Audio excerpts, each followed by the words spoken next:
Sa puntong ito naman, makakausap natin si Senador Richard Gordon, Chair ng Senate Committee on Justice and Human Rights. Magandang umaga po, Senator Gordon.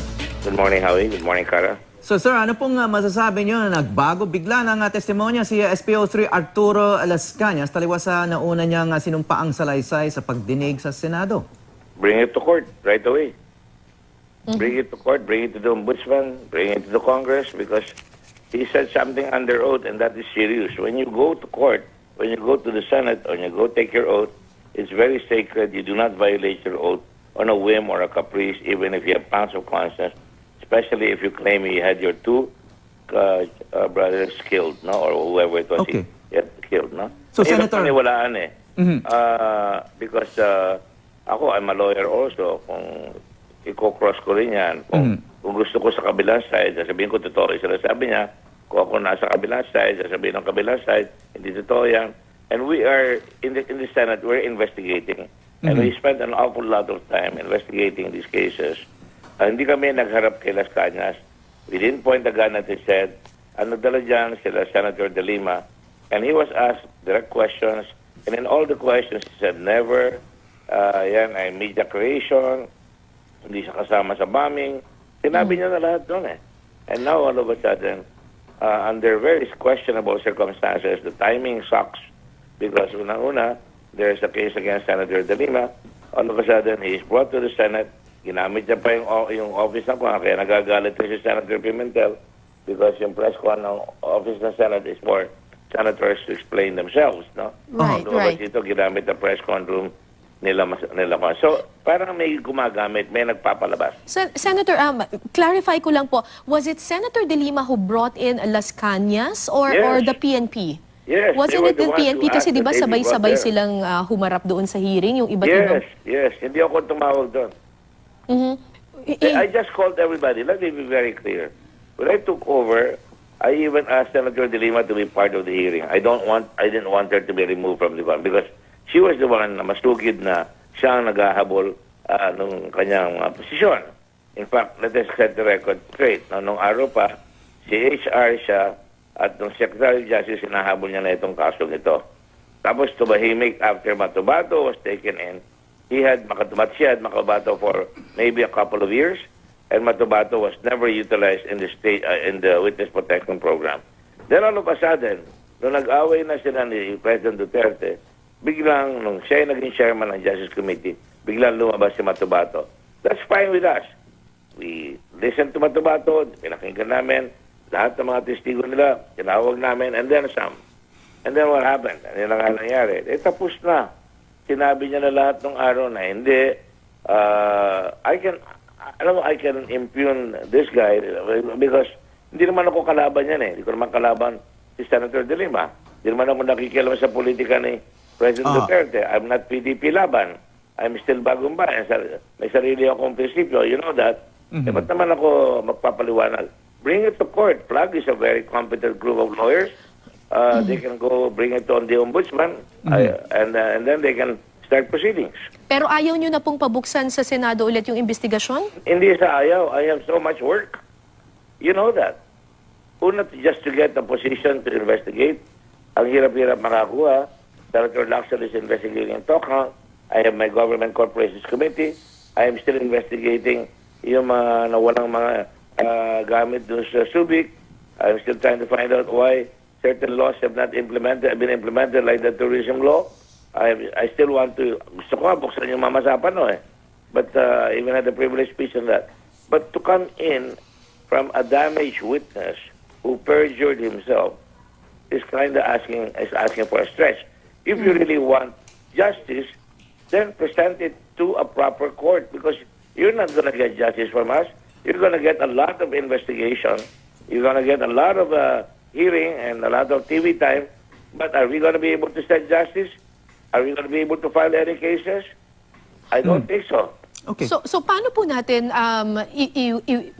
i-weigh kung or paano natin ika-categorize kung alin ang nagme-merit ng isang Senate investigation at alin ang hindi? Well, if he had not perjured himself, fine. Any time of the day. All right. He perjured himself. Yes. Okay. Well, just setting aside yung motives, yung questions about his No, there motives. is no motive. Okay. There's no motive. Okay. All right. Nagsinungaling siya eh. Oh, but Several questions were asked. I didn't even ask the question. Senator De Lima asked him the question. Pero marami po siyang sinabi sa press con, no, na very detailed information. Are you at least the least bit interested in finding out kung factual Oh, or I hindi? am. And therefore, if they really are convinced about that, bring it to court. Kung talaga ikaw kumbinsido, yan ang problema natin. Magtatagal pa tayo dyan. Dali natin sa Osgado, dali natin sa Ombudsman, dali natin sa impeachment. Then they can have their own field day there. But the Senate is I consider my work in the Senate as serious. I spend long hours. I mean, you can ask the Senate. I go home 10 o'clock, 1 o'clock in the morning. Pag nag-iimbestiga kami, 1:00 na kami umuwi ng staff ko. And we consider it serious. Hindi kami nagbibiruan dyan. Okay. So, Senator, sabi ni Attorney Arno Sinidad, no, isang human rights lawyer sa Free Legal Assistance Group of FLAG, no, pwedeng maging grounds for impeachment daw itong laban kay Pangulong Duterte, itong mga revelation ni Lascanas. Bilang isang senador, ano pong opinion niyo rito? He's a lawyer. He knows what he's doing. He has his opinion. He can do that whatever he wants. All right. And with that, maraming I'm salamat. sorry. Yes, I po. cannot answer what you want me to answer. It's just that that's the way I look at it, you know? Yes. And thank you very much, sir, for your Thank you opinions. very And much. maraming salamat po for your Thank you. time. Senator Richard Gordon. Sir, si Presidente safe, hindi siya in any way For the tatama. moment. What do you mean, sir? That is my report. Wala na-prove eh. So wala siya, sir? Wala naman na-prove eh. Sila. Unang-una, let me just say this. Wala akong tinawag kundi yung mga local police. Sila lahat ang tumawag at bumuwelta sa kanila yung mga tinawag nila. Yun ang problema nila.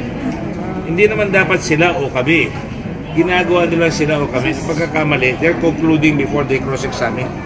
Kaya naniniwala sila sa sarili nilang cross-examination. Dapat i-prove mo muna yung kaso mo. So, sir, nandun yung Davao Death Squad pero not linking to Duterte, to President Duterte. Wala na prove eh. May pulis sasabi, hindi pa ako pulis dyan. So wala rin Wala ako dyan. Pero sir, ang na-prove is may DDS. Ganun ba? Wala. Ha? Wala naman na-prove eh. Walang na-prove na may DDS. Pero sir, na-establish Iba-iba eh. na-establish sir na may EGK alter his term. Ha? Na-establish sir, may establish din sa report na may... Let's put it this way, para hindi kayo malito. Sir. Definitely, maraming patayan. To be fair, maraming patayan nung araw pa na hindi nasusolve. Yan ang mas malaking problema. Nagiging uso lang because maingay ang presidente at mayroon akong statement to that effect. Cautioning him. Admonishing him. Meron ganun. So, established nga, sir, yung EJK up to this time meron, Because sir. pag nagsasalita ka ng ganun, pwede kang pagka may nakahuli ng testimony na may inutusan ka, di delikado ka sa ICC talaga. Sir, kasi sinasabi ni President... Ayoko naman magkaroon tayo presidente na ICC. Sir, ang sinasabi ni I mean, President... first, general rule, walang may gusto sa atin mapapaya ang buong Pilipinas na ang presidente natin tinamaan. Kaya I have to caution him. Sir, pero ang sinasabi ni President, kahit mismo siya ina-admit niya na may EJK, pero ang sinasabi niya hindi state-sponsored. Doon sa ano niyo, sir, sa report niyo, I don't think it's state-sponsored. So hindi rin lalabas na If you ganun, look sir. at all the local governments, being a former mayor, di ba nung araw si Fred Lim meron? Di ba? Di ba? Meron gano'n eh. Sinasabi niya pa, Dirty Harry. Di ba? Kayo nagsasabi. Di ba? So sir, ganun, Yung sir. ba local government sponsored? State sponsored ba yan? Sir. Pinayagan ni Cory. So lalo pa, sir, EJK... Pag kung talaga dudusin, halimbawa yung kay Moison, kung bubuksan mo yung kasong yun, nakasakay doon sa truck ng pulis, tatlo sila doon kasama, namatay si Moison, nakaposa. Sir, not state-sponsored pero state-inspired kaya dahil sa mga statements. Put it this way, the fact that there is a new policy, a new sheriff in town that says we would not fool around, I'm violating my rule right now, I should not be talking to you. The fact that sinasabi ng presidente, kalaban natin ang drugs, the fact na tinanggal niya yung maskara ng 5 general, that opened the dam na barilin yung mga konektado sa na pulis sa mga drugs.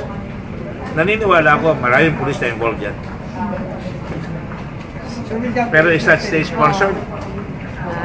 Sir, with that, Sila mismo gumagalaw. sir, nasa report niya. Oh, ano ba siya? So, yung police mismo gumagalaw, sir? Not, Yes, meron akong evidence doon. even without the orders, May sir? ebidensya ako dun. Even not under the orders naman. Kaya lang, alam mo, kasi I'm coming from the fact that I was mayor also. Pero not nothing to do with the investigation. Nag-mayor ako dyan eh. Pag sinabi ko ng araw, ayoko may snatcher sa kalya, kayo ang madadali ko. Alam ko nag-aalaga ka dyan. Wala yun. Alis yun. Sir, yung murder recommendation against sino ba yun? Matubato, sir. Yun dun for the killing, sir, ng mga ano, for his own admission, sir, na may mga pinatay siya in the past. Kaya nga, I was very careful with him. You have to have a lawyer. You have to have a lawyer. Lahat na sasabihin mo dyan, pwede gamitin siya in a court of law. Sir, sorry, may PNP official na makakasuhan. Sinabi mo ba yan? In the future, mas madali silang kasuhan. So, ano, sir, yun multiple, sir. Dahil marami siya, ano, sir, inamin na pinatay. So, multiple yung, Kaya nga sinabi ko, makakasuhan siya. Kaya whether it will be proven, it will be easier to prove with him because may self-admission against self-interest. Sir, last na lang, in terms of legislation, ano yung recommendation ng Ha? In terms of legislation. Marami. Marami. Marami. Once again, President Rodrigo Roa Duterte.